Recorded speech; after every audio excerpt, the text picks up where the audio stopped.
وكأنك إنما كنت تكيد هذه الأمة عن دنياهم وتنوي غرتهم عن فيئهم، فلما أمكنتك الشدة في خيانة الأمة أسرعت الكرة وعاجلت الوثبة. اور گویا کہ تم اس امت کو دھوکہ دے کر اس کی دنیا پر قبضہ کرنا چاہتے تھے، اور تمہاری نیت تھی کہ ان کی غفلت سے فائدہ اٹھا کر ان کے اموال پر قبضہ کر لیں۔ چنانچہ جیسے ہی امت سے خیانت کرنے کی طاقت پیدا ہو گئی، تم نے تیزی سے حملہ کر دیا۔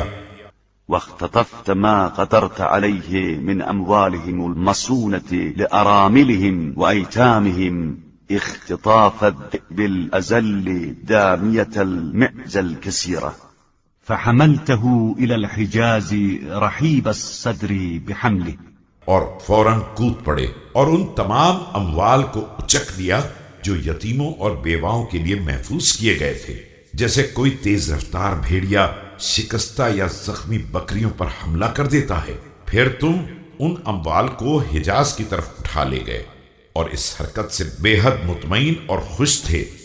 غیر متأثم من أخذه كأنك لا أبا لغيرك، حضرت إلى أهلك تراثك من أبيك وأمك، فسبحان الله أما تؤمن بالمعاد أو ما تخاف نقاش الحساب؟ اور اس کے لینے میں کسی گناہ کا احساس بھی نہ تھا، جیسے اپنے گھر کی طرف اپنے ماں باپ کی میراث کا مال لا رہے ہو۔ خدا تمہارے دشمنوں کا برا کرے۔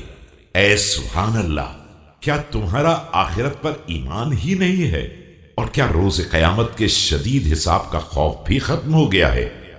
أيها المعدود كان عندنا من أولي الألباب كيف تسيغ شرابا وطعاما وأنت تعلم أنك تأكل حراما وتشرب حراما؟